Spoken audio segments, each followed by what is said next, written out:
very broad, very big. It's like trying to eat an elephant, as I thought about it in one sitting. It's very big. And we're going to try to define media first.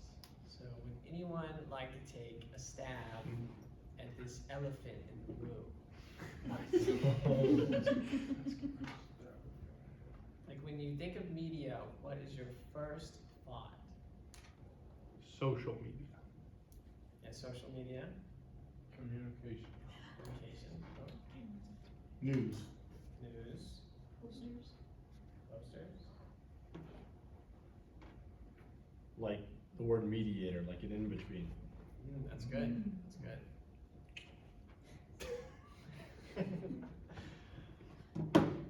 Yeah, so media is kind of this like broad, very much used cultural term almost now, where it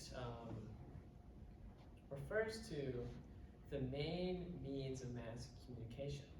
We refer to it like social media, television, the newspaper, billboards, maybe posters, movies, TikToks, YouTube videos, etc. I can keep going on. But I did the most responsible research I could ever do in my life. And I looked up on Google media definition. And this is what came up. So, media, the main means of mass communication, broadcasting, publishing, and the internet, regarded collectively. That's number one. Number two, the plural form of medium. And I gave the medium definition as opposed to small or large definition. Means by which something is communicated or expressed. The material or form used by an artist, composer, or writer. Now there were like 4 other definitions for medium here. One of them was like the Witch of Endor, spirit medium. There was like CDs or like digital ways of storing data. There was of course medium, referring to size. There was some like biological usage of medium. So we decided to narrow it down to these 2 for medium today. And so when we think about a medium, mediums, based on our definition, is a means by which something is communicated or expressed. So we're talking about literally everything we just defined as media, but in the singular form here. Now, humanity, right, is inherently creative. We create information. And the way in which that is communicated to people is through mediums, such as language, body language, music, painting, writing, etc.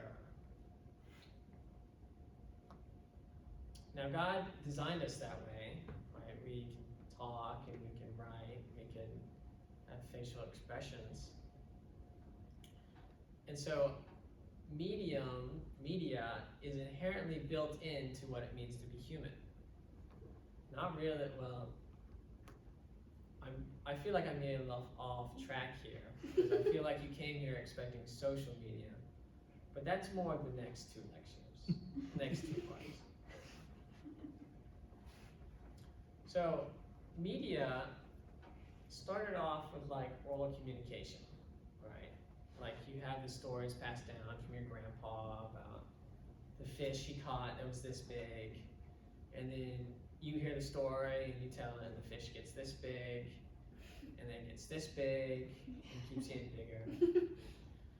And then they developed written communication, which allowed the information to be stored on the medium of written symbols, and allowed for the information to remain there without the creator having to re-say his story or whatever.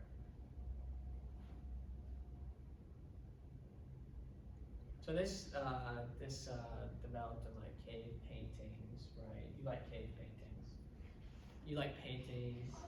You like books. You like Facebook, right? Now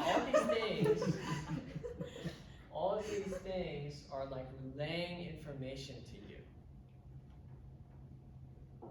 And so when I want to relay the information that's in my mind right now about media, I'm using the medium of speech to do so.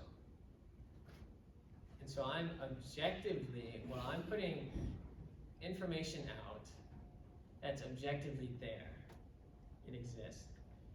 And each one of you is receiving it and perceiving that information in like this subjective way, because it's based on your personal experience, your cultural background, your biases, your presuppositions, the information you already have about these concepts and forms. And so whatever I say, I'm assuming a great deal that you know what I'm talking about when I speak. Like I'm assuming you know English, I'm assuming you know the words that I'm saying. I'm assuming that when I say elephant, you're thinking of, you know, the big, gray, sometimes brown, I think. Are elephants brown? Sometimes white. What? Big animals. Sometimes you get them at Christmas. Sometimes you don't. Oh, I get the white thing. So I'm assuming a lot of things based on in communication. That's what you have to do. Like you can't go around asking people about their presuppositions and their prior knowledge in order to communicate with them. We can make a lot of assumptions. But sometimes those assumptions cloud the information that we're trying to send. So an illustration I thought of are like paintings, right? You go to the art gallery, the art institute, and you see these nice Renaissance paintings. You see Michelangelo, etc. I'll expose myself if I try to keep naming Renaissance painters. And so you see like this guy doing something. Let's say riding an elephant. A common theme in Renaissance art. And since the painter's relying on that, you know the forms that are painted into this painting in order to communicate a message. But something like abstract or postmodern art, literally just sometimes a banana taped to a wall, Yeah. doesn't really have much meaning encoded into that painting. And therefore, the artist leaves it up to the meaning to be very subjective to the observer. All that to say is that media has inherent information people put into it that they want you to know, a lot of times. Sometimes, like with abstract art, it can be a little cloudy. Sometimes they don't even have a good reason for painting what they do. Anyways.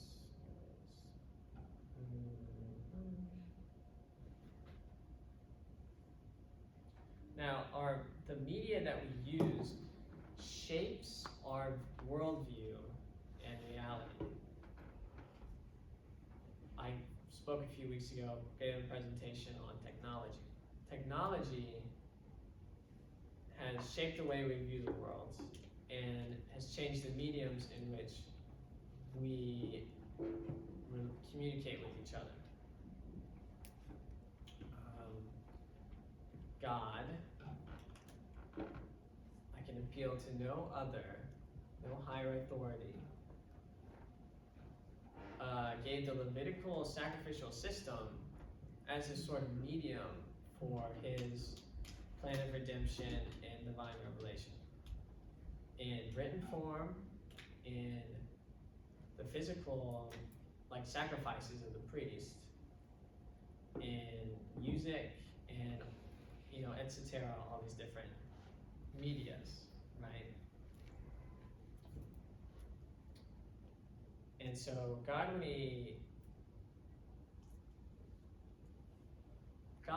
does, I can say God does media perfectly.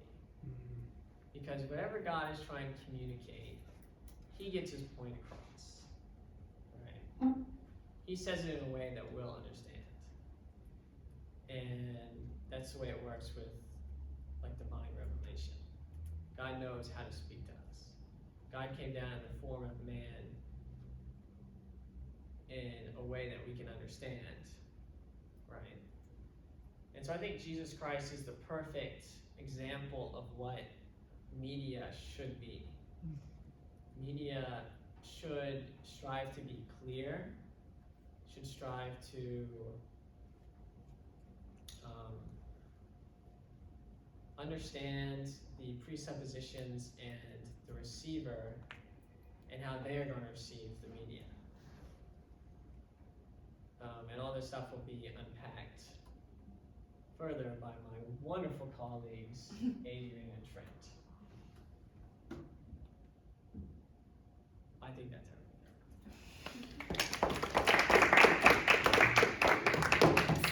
Thanks, Griffin. I'll be talking about media and anthropology. I really like, Denham, what you said about media being the middle thing. Media is a Latin word, and that's literally what it means, is middle. So while social media is a big part of what we'll be talking about, I also kind of want to talk about the philosophical media, these things that mediate. I've been thinking so much about media. Like, I started getting way off in the weeds. Like, can anything be mediated? Like, what mediates time? And I figured out it was matter, but that was not related to me. Does matter mediate time? Possibly, maybe. Anyway. That'll be further discussions. Next week. Come back next week. Okay, so this is a little story I'll start with. I somewhat recently opted out of like a photo backup on my phone to save some storage. I've told this story to a couple of you.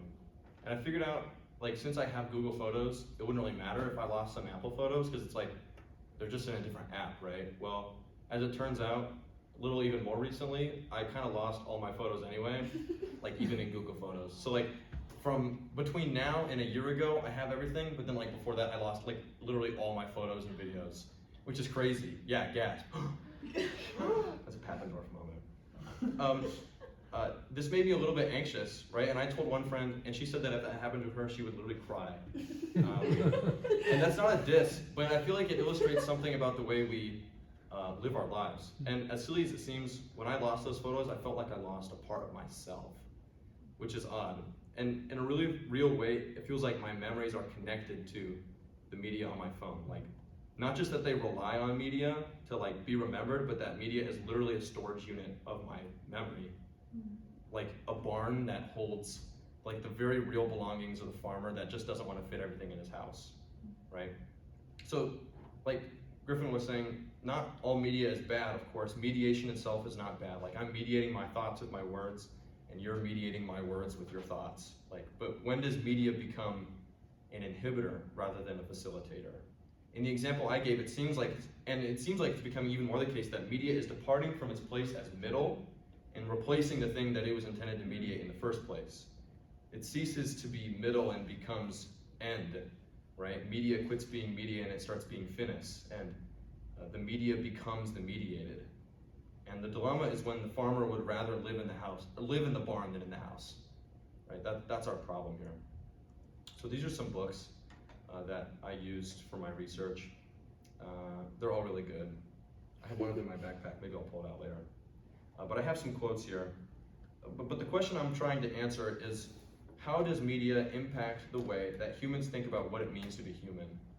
There's a couple approaches that I'll look at this through how does it impact the way humans think about how it means to be human on a social level, on a sexual level, and on a spiritual level. So those will kind of be the three things that we'll talk about. But at first I want to read a quote that just kind of explains this idea of media being like confused with the thing it's trying to mediate, like in real life. So here's what this says. It's kind of a long quote, so I'll just read it. They, referring to the top 5 media companies like Alphabet and Facebook and stuff, they no longer strive to be the operating systems of our laptops and desktops. All 5 of these companies share one long-term vision: to be the operating system of our lives. As they steadily introduce personal assistants, new interfaces, self-adjusting thermostats, self-driving cars, internet-connected glasses and watches, virtual reality goggles, these companies hope to earn the trust of consumers and regulators so that they can set the standards for the transactions that can make this operating system work seamlessly and efficiently. If they realize this vision, there will be no clear distinction between media and non-media. There will be no distinction between content and objects. All objects of all bodies would be mediated content. The more we can become united to our media, the less ourselves we become. That's kind of the anthropological problem here. So the first question, how does media impact the way humans understand what it means to be human on a social level? I also want to start with a quote here, and this is kind of a longer quote too, but I'll read it and then I want to get like a couple quick responses about it afterwards. Here's what it says. This is Frankel and Krebs. In an age of digital openness, where the sharing of intimate images and narratives about one's life in an extended virtual space with others has become one of our newest and most valued cultural institutions, self-coherence is now dependent upon self-display. We know ourselves best when we feel most full and put together when we broadcast the events of our lives to the world as they happen. The acknowledgement of our words and actions by a receptive other, how many likes, how many followers, helps us hold on to who we are and makes us feel relevant and coherent. The development of self-awareness, a common goal of nearly all forms of psychotherapy, takes root in how we are seen, known, and approved of by others in the virtual space. Do you guys have any immediate thoughts on that quote? What it makes you think about, how it makes you feel, whether you feel like it's true or untrue? Do you guys have any thoughts? If not, we can just keep trucking along here. Yeah. It's interesting for, I don't know how many people are in senior sem and theology, I guess you two, I know for sure, Matthew and Harry, but we had to read a book called A Little Manual for Knowing. So it's an epistemology book, how we know things, or how we know that we know things. And she developed an epistemology, and the Trinity was the root of it, that we know the other in love, just like the root of all being is a being who is capable of relating within himself and loves within himself. And that takes one person seeing and knowing another, and so being the lover and being loved as well. And so Esther Meek, I think it was her name, talked about how that is mirrored in our knowing as well, that we like gaze on the other and accept it for what it is in order to truly know it. And she was talking about information, but in terms of persons as well, like a big part of our identity is the gaze of the other to us, and they affirm in large part like who we are. So I think it's interesting, like the dependency on the other, which I think is true and is meant to be true. Like we are to be defined in relationship to others. Like when you try to define yourself, you say, I'm a son, I'm a brother, or whatever. You define yourself in relation to others. So I think it's interesting, but it's kind of warped here in that you do it in the other who isn't really, you're not really related to, it's just a bunch of random people, you know. I think it's interesting. Yeah, it's a self-coherence that's based on insecurity and like falsehood rather than true relationships. Yeah, that's really good. Thanks. Yeah, Naomi. I think this is absolutely true. I mean, I'm on social media a lot. I write poetry and I post the poetry online, and for a while I derived a lot of what I thought about my own work based on how people reacted to it. And, you know, it began to be this thing where I wanted to figure out who I was so that I could portray myself better online for other people to see, because everyone wants to be known. Everyone wants to feel known. And so you want to feel like you're portraying an accurate version of yourself for other people to see.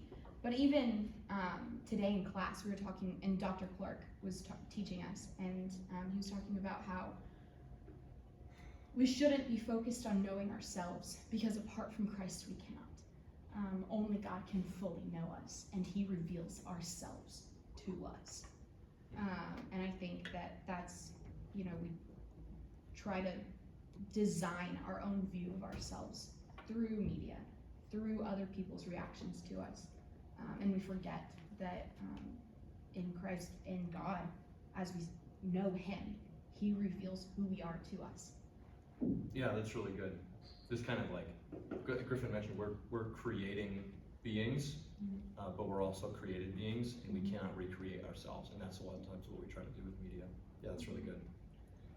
So thinking about anthropology and how humans are social creatures, I think an important word is presence. I think it's a key aspect of our discussion here. And in a media-driven age, presence has come to include naturally online presence. And I would suggest that having a social media presence is more than having an account on a given platform. There's a sense in which your belonging to some real-life communities is actually dependent on your presence digitally, just like your belonging in STS is dependent on your presence in this space here. Like if somebody does not have a media presence, they're largely forgotten, and no doubt in part due to the fact that social media is like a barn, a farmer's barn for relationships. And we like to live our lives in the barn rather than in the house. Here's a short quote. I don't have it on the slides, but it's from this third book, Alone Together, which maybe you've heard of. It's pretty popular, I think. But here's what it says. Oops, did I move forward accidentally? No. I'm good. When people have phone conversations in public spaces, their sense of privacy is sustained by the presumption that those around them will treat them not only as anonymous, but as if absent. Or perhaps it makes more sense to think the other way around. It is those on the phone who mark themselves as absent. So when we're interacting with media, it oftentimes takes the place of our interaction in physical space. And we often tend to view that as more important or more fundamental to who we are. Digital presence has taken priority over physical presence. Not only is physical presence less valued, it's almost becoming less true, a less true sense of presence. Physical presence doesn't mean as much in the real world of digital presence. It's not merely the mediation of ideas in the public square, like on, you know, tweeting your opinions or things. It's the mediation of self. It's the mediation of who we are fundamentally, such that the middle becomes the end. The way we think about society and our presence in it has fundamentally changed. It's been reduced. Relationships are easier because they're less complicated when they're mediated. They're less vibrant. And this is something I was thinking about what does media actually do when we think about society and media broadly. And I think that every stage of mediation reduces the complexity of a thing. So take this example. A sentence spoken in person is less vibrant than an imagined idea. And a sentence spoken over the phone is less vibrant than one spoken in person. Further still, a written or typed sentence is less vibrant than a spoken sentence. Okay, and an image is less vibrant than an experience.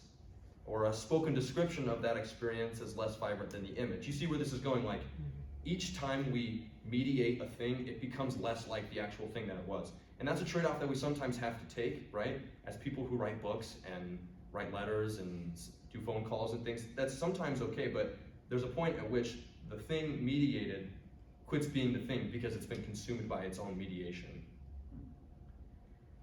The more that humans insist on mediating themselves, the less complex they force themselves to be, the smaller of a box they squeeze themselves into. We do this. And when we view our experiences as limited to what can be shared in an Instagram post, the experiences are no doubt less meaningful when they happen.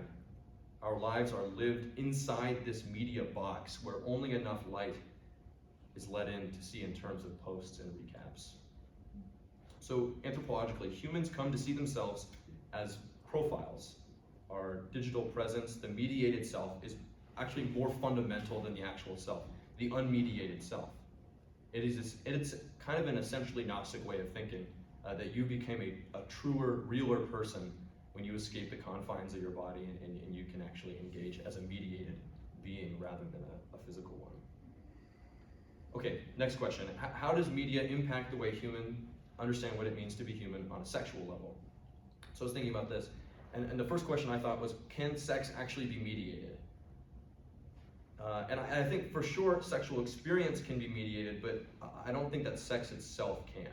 Regardless of the fact that sex is a procreative event, it is fundamentally a physical act. If mediation removes the physicality from a naturally physical act, it's no longer that act. So what's the conclusion of this? Pornography is not sex, because it does not share any of the characteristics of sex. Intimacy, procreation, love, self-giving are all absent. So once again, this is because the mediation of a thing reduces its complexity. In this case, it does that to the extent where it's a new thing entirely. And then I have a quote from this same author. Would anybody like to read it? It is very long. Would anybody? Denham would love to read it. Thank you. Let's go, Denham. Faced with the problem of the unruliness, disorder, and multiplicity brought about by sexuality, we may choose, as Freud does, to see sexual repression as a compromise we make for an orderly, civilized life.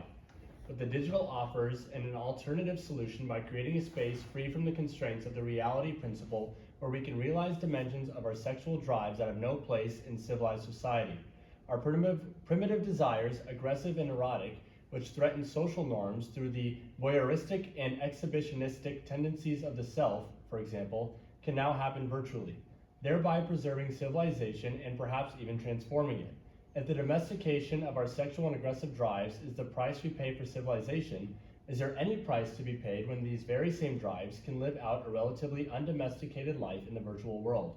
The digital makes sexuality more fluid and accessible, opening us to the expressive freedoms of an undomesticated eros. However, if there is a cost to these new freedoms, it may very well be a certain kind of disconnection from everyday embodied sexuality. Yeah, that's just another way of saying that mediated sex is very Gnostic, right? It separates us from the physical realities of life. And Frankel is saying, well, if these crazy things that sexuality should be limited to, or if sexuality should be limited to these crazy things in order that we can have a functioning society, what happens when they're no longer limited to us because we can just go online and do it instead? And I think he's being very generous by saying that the cost is only a disconnection from everyday embodied sexuality. So what's the result of attempting to mediate sex? Instead of thinking about human sexuality in terms of a primarily procreative and unifying thing, something that has order, created order, it is primarily thought of as a means of gratification, of satisfying an urge, rather than giving the self. So here's one more quote that I just want to read. It says this: the uncontrollable excess inherent to desire, its wildness and unpredictability, is reined in.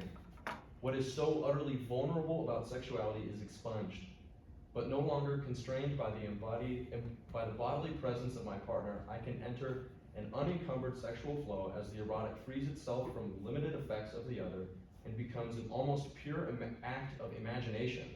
This impoverishment of eros leads us down the well-trodden path of the erotic becoming the sexual and the sexual the pornographic. Eros is an important part of the human experience, but when mediated, it is numbed and flattened. It becomes as cold and metallic as the thing that it's using to mediate itself. So once again, we see an example of the media becoming the thing that is trying to mediate, the middle becoming the end. And sexuality, instead of being about the other, is completely about the self. It's no longer about experience, it's an insperience, right? It's not about achieving unity with another person. It's about experiencing something for ourselves, right? Anthropologically, humans understand themselves to be pleasure machines, just like their media, rather than sexual beings created to experience eros in a godly way. Okay, third thing. How does media impact how humans understand what it means to be human on a spiritual level? I talked about the reductionistic media box that we place ourselves in when we view our circumstances through the lens of media rather than actuality. But it's not all unintentional either. The anonymity of over-mediation is super attractive to people. Like Naomi was saying, we like to kind of recreate ourselves. The more we mediate ourselves, the more we get to decide who we are, who we'd like to be, rather than dealing with the actual self. We create ourselves after the image of a fantasy. And it appears much safer to be untethered from the true self. And this is because the false self can't interact with the true self. So it cannot interact with the true world either. It cannot be confronted by pain, and it cannot be pleased by human eros. So to the self that is over-mediated, this truth is as sunlight is to a vampire. It's no good. We want to stay away from it the more we try to mediate ourselves. And so for this reason, that false self cannot interact with a true God either, since spirituality requires self-awareness. God must, for that reason, shake the person awake from his dream fantasy where his self-created media world is the world, kind of like Ready Player One. In the dilemma of the middle becoming the end, our digital presence becoming our actual presence, we can say that media is becoming us and we are becoming the media. We can say this because we understand that our humanity is tied to our bodies, but we are ever more united to our technology in a powerful way. And maybe you can see where this is going, but union with Christ is replaced with union with media. It's the goal of humans, generally, to find that which exists outside of itself and then unite the self to it. We want to appropriate, and we want to be appropriated on an existential level, right? And indeed, it is our delight to appropriate Christ, his righteousness in person, and it is his delight to appropriate us, first our sinfulness, and then our newly created selves. Christ is the mediator, like Griffin said. He is the media divina. When Christ brings us to God, and God to us, and yes, even unites us to himself. And that sounds a lot like the problem we've been talking about where the media becomes the mediated. But in this process, we're becoming more human because we're united to our Creator and the one who assumed humanity in order to redeem it. But when media, particularly digital media, replaces the mediated, our humanity is diminished. Social media in particular is untiring, it's unweariable. So it's completely nonsense for a person united to it to see himself as weary and heavy laden in need of rest. When we allow ourselves to be over-mediated, we become our media, and we find the thing that moves us outside of ourselves, and we find it as media. In other words, anthropologically, over-mediation robs us of our spiritual poverty. It convinces us that our poverty has been alleviated because we've already given ourselves away to it. And before wrapping up, I just want to touch on one outgrowth of this, which is the problem of online church, I think. Honestly, I don't see the problem with churches wanting to record sermons necessarily, right? It's like, gotta have records, like I get that. But the problem comes when people think that online church is an adequate alternative. It supposes that the spiritual benefit that comes from attending church is an immaterial one, exclusively. Hearing the sermon, listening to songs, thinking about Jesus, these are all things we can do in our heads. So for people who view online church as a sufficient means of spiritual growth, the spiritual is fully constituted in the immaterial. Spiritual equals non-physical in that sense. And so we can look at something like the Lord's Supper. The Lord's Supper is no longer about being fed. It's just a mental exercise where the elements themselves are just visual aids. The material is only ever in service of the immaterial. It's actually an inferior thing in this model. That's why Facebook Live can replace communion. The physical act is only ever in service of the spiritual. Okay, this has been mostly kind of doom and gloom, I know. But the point of this portion has not been to say that media is all bad, that it has nothing to offer in terms of the spread of good ideas and connection between friends. After all, we've been writing books and letters for thousands of years. But the point has been to prove that media In particular, over-mediation of the self has negative anthropological impacts. This may seem too staunch, but consider that media only ever has any anthropological impact insofar as it encroaches on anthropology in the first place. Another way of saying that is media only becomes anthropologically costly insofar as it replaces the mediated, which is humanity and humanness. But I want to reiterate that Christ is our media divina. It's he who bridges the gap between us and God, and he does so by taking us into himself and uniting us to one another. He created us for this very purpose. So let's not be replaced with the safety and coldness, the incurvata sin se of digital over-mediation, and instead be filled with Christ and turned out to the other. Adrian.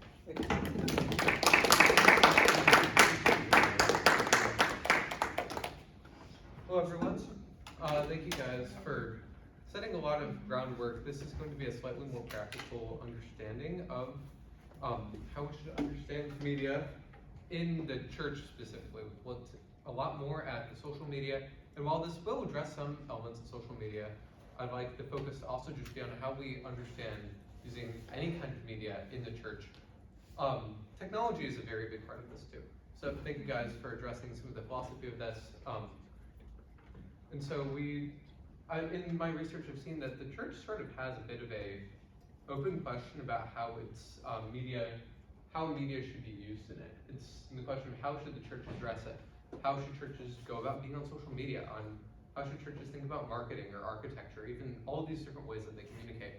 And so I'm going to take us sort of through this little roadmap of the situation, the question, and the responses that the churches have given about media. Yes. So we begin sort of with the situation of what, in the present moment, influences how the church has responded to the question of media. And I'd like to outline a few larger scale cultural factors in the world. First thing is just the tale of oldest time, just the phrase came to mind, of the question of how do we deal with media. Media, as we've reiterated before, has been around for a long time. And so churches have always wondered what to do with a new medium. Printing press is a very big part, and then, especially in the last 100 years, stuff like mass media, like radio and TV, have been just huge questions like, wait, what do we do? Some churches are like, let's go all in on this. Other churches are like, this is of the devil. And so we've had to think a lot about this, and so this is some of this discussion that is going to be based on churches thinking about radio and TV, as well as then twin sort of movements of secularization and desacralization of the world and of the church. So secularization is obviously very familiar to us. It's where the in the West, the idea of like a religious society has become unthinkable, right? We don't live in a society where the church is a major institution anymore, this dominating institution that it might have been 500 years ago. And so we are seeing then that the church has to actually use media to participate in a religious marketplace. It's open for business. I can choose Islam, Buddhism, atheism, or whatever I want as easily as I can choose Christianity nowadays. Whereas, in the US, even 100 years ago, that was not really the case. We've also seen then desacralization happening in churches. This is the process of a lot of churches becoming less upwardly focused and less holiness focused, and a lot more on the earth focused in a way. It's sort of almost the church tasting that like backwash of secularization in the church. So I have an example in church architecture. We have Holy Name Cathedral. It's down the street, like sort of over there, and it's a really pretty church. It's the seat of the Archdiocese of Chicago, and so if you can see, beautiful Gothic church. But the churches of today are now looking more like this is Willow Creek Church. And so again, Willow Creek Church is a very functional design, but it is not this, drawing you upward, highly intentional for the sake of form or for just, function. And so this loss of a lot of the thought about how do we design our buildings to be like sacred has been a very big part of how churches think about media. It's less about honoring God's sanctity and a lot more about like trying to reach people, which honestly it has a purpose too. And so we will sort of through that. And And so, yes, we have a quote that's actually related to what we've talked about. And so it is saying that in an age that lacks one common myth, the media itself becomes the master narrative. German, the Mitochondria of the media society. And so it's the idea of media that has become completely untethered from its reins and is now the center. You know, it used to be the mediator, now it's the center, and it occupies a lot of who we are, as we've heard about. So that leaves the church with a question, and it's basically this dilemma of, what am I going to do? Am I going to reject media, or am I going to embrace it, in some sense or another? When you reject media, you have some problems, as you can see. You first just lose power over who you say you are. This is the idea of, also I should say that a lot of these ideas are coming from an article by Musa and Ibrahim Ahimadu, mentioned in the previous slide about media. Anyway, sorry. And the church loses power over what they're saying about themselves to the public sphere when they go off media. If there's, we'll see an example of this later, but the world has its sort of thoughts about the church, and the church should be involved in those conversations of like shaping our image. And so when we're not on media, we just sort of lose that altogether. So it sort of gets away from us. Our message becomes indistinct. Well, perhaps we keep our integrity as the church because we aren't affected as much by the world. So we have this Twitter logo. It's the old Twitter logo because often when we're not on media, we become sort of like that poor blue bird. Or that's not blue, it's white. Sometimes blue. I guess it's sometimes blue, but we become like that poor bird that it's no more. Now, however, we embrace media, and we run into yet another problem. And this is what Paul Fisher Nielsen, he's this cool Danish guy, and he said that when the church engages too much in media and lets the world sort of shape its image, you end up with what he calls banal religion, which is the idea of religion that's just sort of this weird amalgamation of different ideas. I thought about the Netflix series Upload, where you take like, oh, we have like Christian-ish afterlife, but like what if it's AI? And then that's basically the TV series. And so there's this idea of like just sort of smashing together stuff so that the more that the church gets out on it, the more that people sort of add to the idea of the church a lot of stuff that really is not, a lot of stuff that's foreign to it. However, we also get a nice opportunity because there's a lot of people on the internet, and they're not always, but they're often willing to listen a lot more than in person. I don't know if you walk down the street in Chicago and everyone's just like, staring straight at you, not really wanting to interact, but they go on online to interact. So it's pretty cool. So we're gonna look at a few various responses. The first one is just like, let's go all in on media, specifically from a few decades ago, and so I called it Jump on That Wagon. And so an article by Erica Robles Anderson in Public Culture was very helpful for the discussion of Crystal Cathedral. So I have a feeling that none of us remember the show Hour of Power.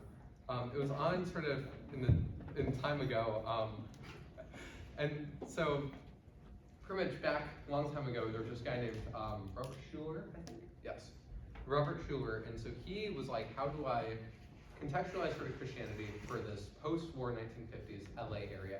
So he's like, hey, let's have church in a drive-in movie theater. So there'd be like the sermon on like the stage or like by the screen, and then you drive in and like have like that little box that like talks at you be how the service is mediated. And so already he's running a media church. When the church gets a lot bigger, because apparently people like that, he moves to what's called the Crystal Cathedral.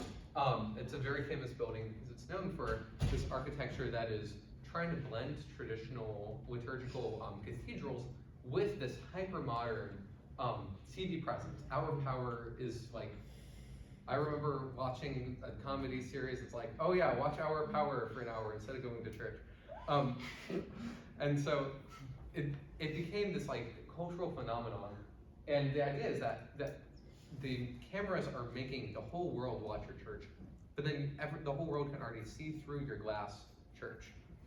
And so he's trying to sort of present a Christianity that says to modernism, hey, look, you happened, but we're still here, and we just like got better and stuff. However, he's basically like a motivational speaker that like said like, oh yeah, cool, yay, happy, and then like that's it. which tells you sort of which is reflected then in how his design went about. Another one is the book Marketing for Congregations.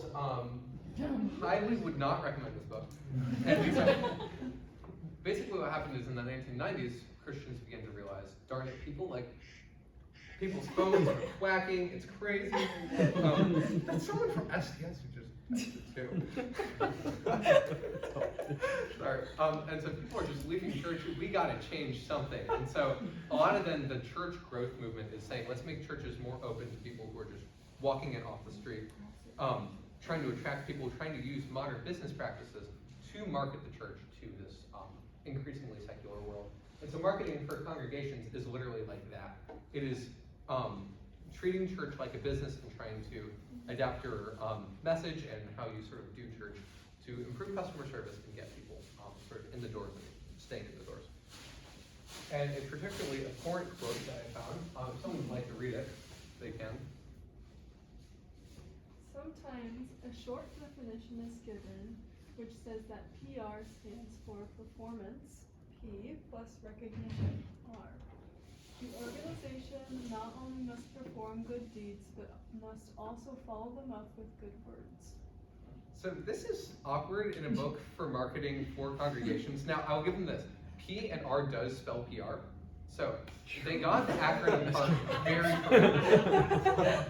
However, the theology of this, and this was not ironic. I was like a little bit like, ha! I was expecting them to be like, oh, haha, I'm joking. No, like this was actually what they meant, is that PR for a church is like, yeah, you do something good, but you need to mention it in order for you to get that recognition, to get the use of that in the world. Which, if anyone has ever read the Sermon on the Mount and remembers like a little bit, I think I remember Jesus saying like specifically not to do this. Which, yeah, so, it is unfortunate that this happened, and so there's a little bit of backlash to the church growth movement nowadays, but stuff like this was being published, and like, I don't think this book was like, like, there's like multiple copies of this book in the Moody Library. Like, this was like a thing. So as we move on, we'll see another response. And so if you really didn't like that, good news, because we can just avoid media altogether. So I found on Google Maps that now traffic's probably pretty good. Wait, what time is it? It's about 8 p.m. So traffic's probably not too bad. So we can make it out to Shipshewana, Indiana, in the northern Indiana Amish country. It's pretty cool. You don't have to deal with media there. However, there's a problem, is that the Amish don't really have any control over what people think about the Amish. I'm sure we have a bunch of very interesting stereotypes, and the Amish are just sort of there. And they're not trying to like change that. And so we can do that, but we're gonna seem very strange like our friends on horses and buggies. So I don't recommend that we do that. So we need to figure out a new alternative. And the idea that appealed most to me is the idea sort of found in a lot of Christian communication theory, especially found when Moody talks about communication, since we are a big school for that, in the instrumental application of media in the mission of the church. So a book by Viggo Sugar, Media in the Church and Mission, was like super helpful. The guy's super cool and Swedish, I think. So it's like that makes it better. And so media is understood then as a tool for the ministry of the church, specifically, especially missions. He wrote his book because in sort of response to missions having a lot of difficulties, and he's like, hey, have you guys checked out how you're using media in international missions? And so the idea is that media is the mediated presence of the church and the mediated voice of the church. It extends the presence and voice of the church to reach new people. It's a kind of bridge. And so I really liked his quote. Remember, it's from 1993, so he's talking about cassettes. Hope that isn't a stumbling block. Would someone like to read it? The cassette player is merely, oh, sorry. No, you're all good. The cassette player is merely a machine that extends a person, so we have to see the player and the person as one unit. A cassette does not gain acceptance by itself. Thank you. And so he's saying, the context of this is that he's talking about people giving cassettes about like the gospel to a neighbor that they're already in a relationship with. the physical and interpersonal relationship precedes media. This is why you can't just have like a, random guy handing out gospel tracts, because there's no like relationship there. This is just media. The idea is that your voice is a part of you, and when you disassociate that voice from who you are by just sort of having media floating around in the world, it's going to be difficult to actually communicate anything meaningful. And so, therefore, the cassette player doesn't actually exist by itself. It's only an extension of my voice, and an extension in that relationship. So an example of then how churches are using this kind of missional media might be their website of, some random seekers like looking online and they're like, oh, look, a website. It says you're welcome here. You're welcome, not like, thank you, you're welcome, but yes. You're welcome here. And it's the idea of mediating the church's welcoming atmosphere through an online platform so that they can feel welcome and come and realize, who the church is. And so my sort of ideas about this come down to the very influenced by, it's very influenced by Sugar, and its idea of media is missional. And I'll explain sort of the pictures and stuff like that. One of the first revelations was that media and how the church should think about media is that it's towards the other. It is missional in that we are designing our use of media to be around the other person. We're not designing it around ourselves or even around our message. We want it to be around the other person, right? Because when we think about like what Jesus did, it was, he came down and became human for us. It wasn't like, he was like, oh yeah, you just gotta understand me, even though we can't. He's like, I have made myself understandable to you. So when the church uses media, we're supposed to make it contextualized and applicable to our audiences. It also then incarnates the church's voice. So the testimony of the church can be expanded through media. It's very clear this happens through like books or cassette tapes, I guess. Also websites, social media, and so the idea is that the church can communicate in places where it's not physically present. However, it is not actually the physical presence of the church. It cannot mediate the church itself. We talked a lot about this with the idea of online church. But there's an importance to the physical that does not exist in media. And so I believe that physical space is actually important, the non-mediated physical space, because of the incarnation. When John says that the Word became flesh, the idea is that the Word, these media, this reason, these ideas became enfleshed in a physical person who lived at a certain time, had like dust on him, who ate food and stuff. And so the idea is that you can't just throw away the physical, because that's not what God did. He affirmed the physical in becoming human. And so the church even then is not just a media, it's not just ideas, it's not just words on a screen, it's a place that you are, and it's a people, it's a matter. So anyway, you can't just throw out the physical, you need both, which is why media is important, but it's not everything. And so I would like to end with an illustration of how Christians should think about, especially using social media to reach people. So this is the Athenian Agora in Greece, in Athens. The Agora was, a kind of marketplace where you can like hang out and especially talk about ideas and stuff. We don't really have that in Chicago. We just have, again, streets where no one talks to you. But, and so, thinking about it, I'm like, darn it, I wish that we had one, because it'd be so cool to like, hang out with some friends, not do anything, maybe buy like some olive oil and like talk philosophy all day. Because I could tell them about like Jesus, it'd be super cool. And then it occurred to me with a lot of frustration that this is social media. The social media is the Agora of today. It's the place where you talk about ideas, where people might actually listen to you, even if they don't even know your name. And so, in the sense that the church needs to be present on it. We need to have that presence, because we need to reach people. However, we should not be agorei. So we have the agore, which is porokor agora, and then agorei is a cool Greek word. And it's from the word for marketplace, but it's not a very positive word. It occurs in Acts 17 at one point, where it's translated bad characters in the NIV, troublemakers in the NLT, wicked men of the rabble in ESV, lewd fellows of the baser sort in the King James Version, wicked men from the marketplace in ASB, thugs from, in brackets, the lowlifes in, and brackets, in the marketplace, AMP, and brawlers off the streets in the message. These are people that the Jews sort of got to like start a riot against Paul in Acts 17 in Thessalonica. And so the word, this word is basically your like lazy idlers who don't have anything to do and can get paid to like start riots in the marketplace. And notice that the word is like an adjective meaning characteristic of the marketplace. And so a lot of times I see on social media, I see Christians acting more like agorei than I see them acting like people who are responsible members of the agora. So when we are on social media or when we're interacting in media, we should be not like those people, but responsible mediators of Christ's presence or Christ's voice in the church's testimony. All right, thank you. I believe it is decently late, so we could have discussion. Oh yeah, and then some awesome folks also just wanted to be like, hey, we like didn't think of all of this ourselves. Yay. Yeah.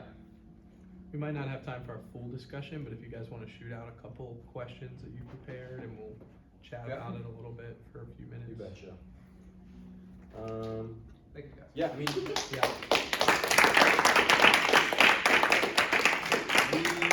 we have a couple things that we thought that we might want to discuss, but are there any like initial questions or reactions that you guys want to bring to the table? Because your thoughts will be more original to you than ours will.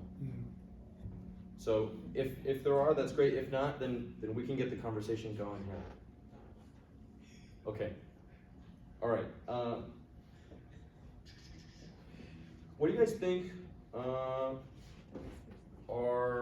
We don't have time to do the circle thing, so We can probably join the circle though. oh yeah, maybe so. Thoughts on media and technology? How much of technology encompasses media? How much of media encompasses technology? What's the relationship between those things? You guys can just talk about whatever you want here. How does media relate to technology? Do they relate? Are they the same? Thoughts? Yes, especially about the comm majors. In the course of research here, I'm a biblical languages major, which, cheers to the languages. And so I was like, communications, like, what are you doing? Like, come on, like, music and media for ministry, do I really need to teach this class? And then I did this presentation, I'm like, darn it, music and media is like super awesome. And so like, nice job communications majors, like, Thanks. it's like actually pretty cool, so, yeah.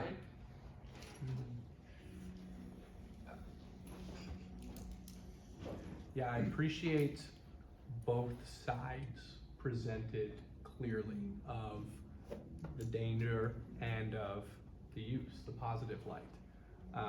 And I think as far as in connection to technology, I think we talked about a lot of that as well. As we discussed AI, as we discussed what advancing technology looks like, it seems to be the same case with media, that a hesitant step is a good one, in a sense. One that really like weighs all the possibilities and all the risks, but doesn't shy away from it in so much as we become Amish. And end up just 2 hours with 12 no minutes. Yeah, I think that the relation nowadays seems pretty prevalent as we kind of just like lump the two together almost. But yeah, I appreciate as well like looking at both of them and what media is as well, defined outside of just like social media and kind of that feeding of technology that we get.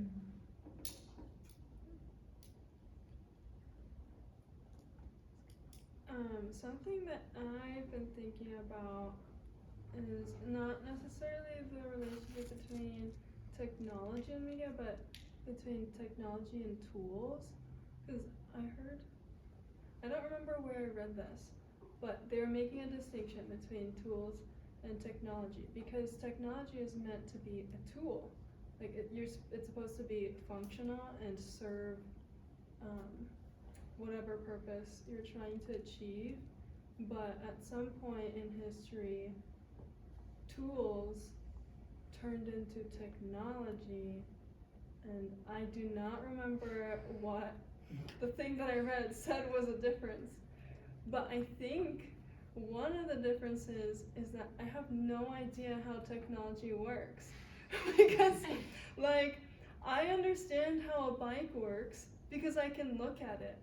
And I see the spokes moving, and I see that when I pedal, it moves the chain, and then it moves the wheels, and that's how it's working.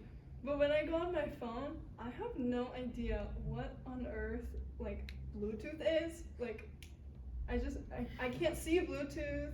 I don't know. I just click the Bluetooth button and it just works. I don't know, like, what the cloud is. I don't, like, where are our photos going?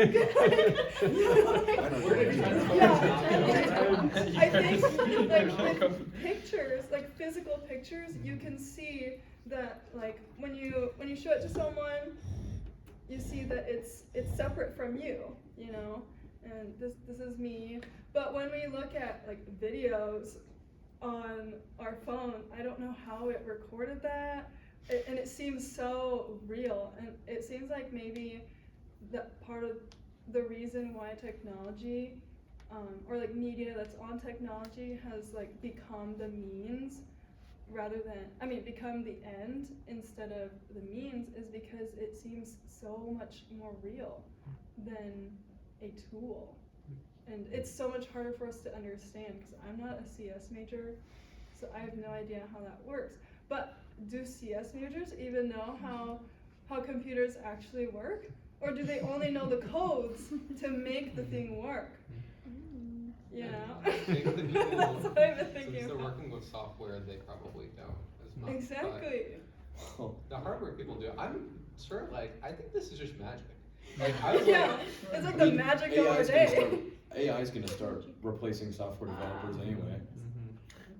Like, AI writes so much code. Like, it'll make 0 mistakes, whereas a software developer will have to go and troubleshoot for 3 days to get a program to work.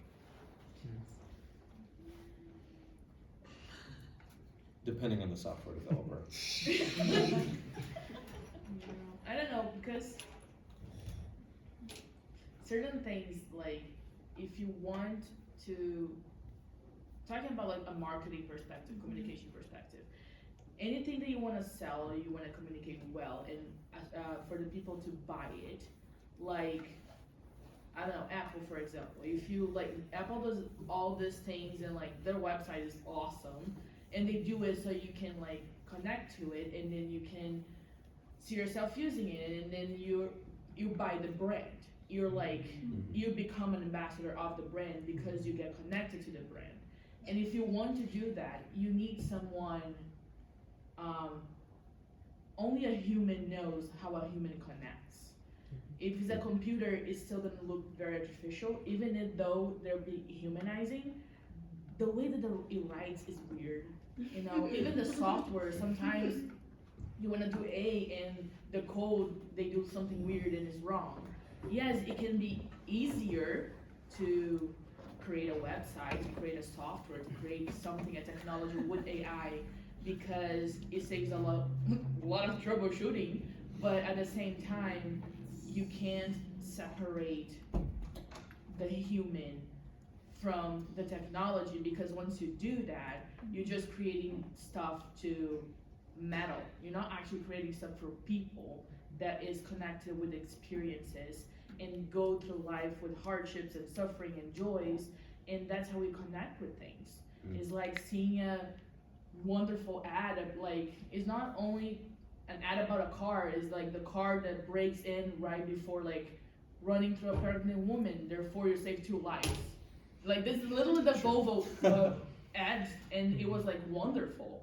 Like, it was beautiful. It's one of the most beautiful car ads that I've seen in my life. That's cool. Like, when It's you, like safety first. when you take the humanness out of even your things that you use media for, like if you take humanity out of your media, it's like mediaception, right? It's like your mediation is being mediated, and then you get even further from the thing you're trying to mediate, which is your own ideas. And you get further away from your humanity. Yeah. And that's not the point, because You know, Jesus Christ became incarnate, and Jesus Christ is our only mediator, and he mediates the Father to us, but he also mediates us to us. Clark. Quote John Christian Clark. So Jesus Christ mediates us to us. So the more that we get to know Christ, and the more we are embodied and grafted in the body of Christ, which is his church, not online. There's no online church. That's no. So I was gonna no. So the more that you are embodied in Christ, the more he mediates you to you, and the more humane you become. Therefore, the more you know to connect with those around you and love them and have empathy and have connections, and not only see people as a means to an end, but the people are the end. Like, they're the reasons why we do that. That's the reason why we do photography. That's the reason why we do video. That's why the reason why we do audio, is to reach those around us so they can come to faith, you know, be brought to faith through Jesus Christ, by Jesus Christ, for Jesus Christ, and not just be something inhumane, because even our apologetics can become very like robotic. We're just like trying to shove stuff in the people, and like, hey, this is a human being. The more that you separate your media and your technology from the human, more robotic and fake you become. Yeah, I think I wrestle with this issue a lot, because as an artist, you know, now I have to understand that the culture is like, if I want to put my art out there, I have to be on social media. If I want, you know, to make something out of my skills, I have to be able to use media. However, at the same time, I mean, just this past Christmas break, I wrote a short story, a children's story, for my siblings to talk about the dangers of using social media and the way that that has affected our world. And so in this story, basically one of the points that I was trying to drive home is that when everyone takes their original ideas and they put them all in the same place, we start recreating each other's ideas, and we start recreating each other's identities rather than having what we were given originally. And so each person who has their own unique ideas given to them by their creator stops looking at what the creator has already instilled in them, and is comparing and only just trying to recreate the ideas that other people have already had. So we lose our humanity, we lose our individuality, we lose, you know, the things that God has given us to make us unique. And, you know, humans weren't supposed to all look the same. You know, we're supposed to be unique creations. And, you know, when we're using social media, and we just have this, basically this box, like Trent was saying, you know, you're shoving yourself into this box. You get stuck there. And we forget about who we came from, and what he created us to do, because we're so busy trying to be as good as the other people that we're observing online. And I think that's something that I've observed, and even like, you know, as the kid who, you know, didn't realize how social media could affect you, you know, when you start using it young, and looking back, and now I'm telling teenagers, stay off of social media if you can, like, don't get it.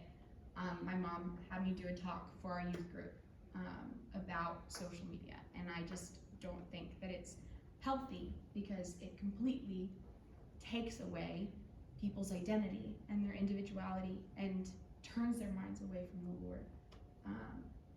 But again, it's such a hard issue, because then if you know, want to use your ideas and start a business or publish your writing or, you know, your art, you have to learn how to use social media. And so I think that's something that I'm struggling with as a creative, because I want to use it wisely and I want to use it, you know, not in an idolatrous way, but also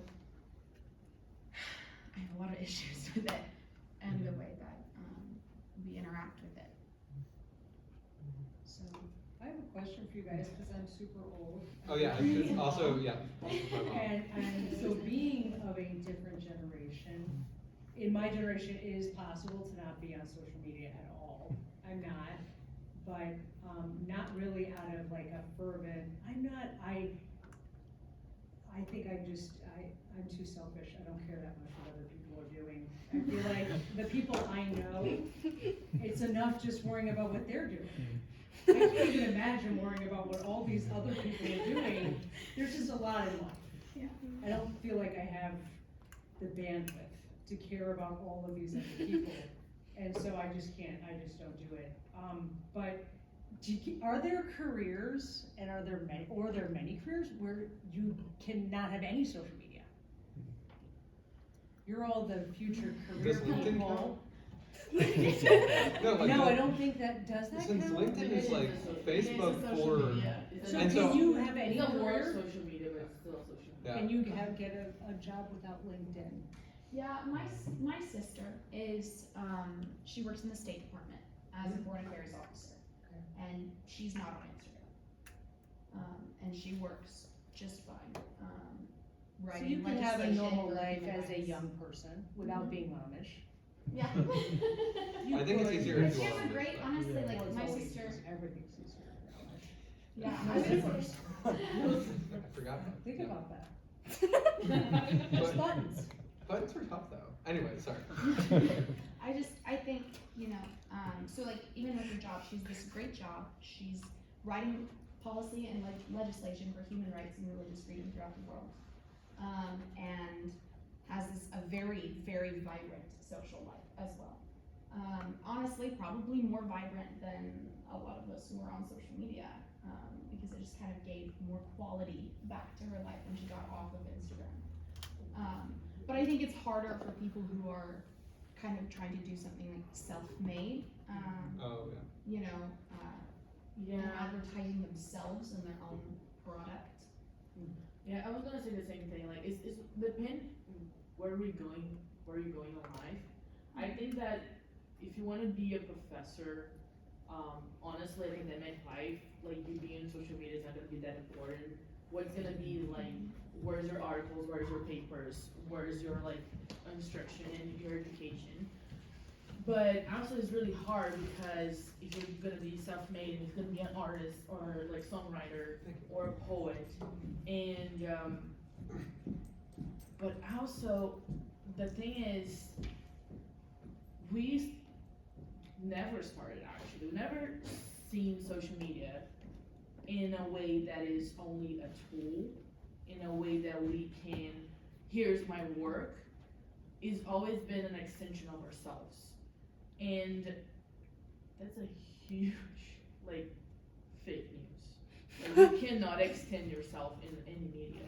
Like, for me to pretend that I know this other person that is in the other side of the world just because I see her reels or stories every day, that's not her real, like, her, you know? Like, I don't know how she wakes up. I don't know what she likes. Like, for me to pretend that I'm her friend is just, like, crazy. So, but I do think we have to go back into thinking in, this is my social media, this is my platform, the same way before we had newspaper. We didn't see newspaper as an extension of ourselves. Like, we didn't see the newspaper as we were reading the articles or the magazines as, oh my gosh, I read this editor every day, he's my best friend. And you just walk into his house and like, hi, you know? So I think we need to catechize people better in what social media is, in how we should use it. As a comm major, I hate it. And I honestly hate it. And just because I'm so tired. I'm so tired of it. But I just think we need to catechize people better, especially in the church. Because also the churches are like pretending that oh, we need to make people like connect with people through our social media so they can come to our services. You can mediate Eucharist through your live stream. You can baptize people in virtual reality. It's not reality. Like, it's virtual, it's not reality. So, yeah, I think it is a very weird and thin line for you to walk. But it will be hard, especially today's age. But I think it's definitely possible, and it will be amazing if we do have that line and the catechism down and the theology down. Like, this is only a tool. This is not an extension of myself. My identity comes from the Lord and not from this phone. One closing comment? I was gonna say with churches, because I was just thinking this. Imagine somebody from the world who's just engrossed in social media comes to a church that not has like sat in like fundamentally banned social media, but a group of people in a church who have like given it up in a sense, and seeing how vibrant a culture is without social media. And so I think when we look at how we can use it as a tool, I think we should also look at how we can like mediate it among like members. Like, I don't think I'm conflicted about online sermons because there's good for them. There's a lot of good that comes out of them, but a lot of time people just become bedside Baptists and they just say like, oh, this is okay to go to church. Like I did that when I was in college, and I wasn't living very well. And I said, oh, I don't like any of the churches around here, so I'm just gonna watch my home church. It does not lead to a vibrant spiritual life. You just isolate yourself. So I'm just thinking from the perspective, what would it be like for someone, like a person of the world to come in who's like consumed by social media, just scrolling for hours and hours and hours, that kind of thing, to come into a church where the kids are playing in the streets again, like that kind of thing. I think it'd be almost be like stunning, but because I know it is when I see it, and I go home and I see people actually playing in the streets, like, oh wow, there's kids out, like, but yeah. Well, let's give it up one more time for our show.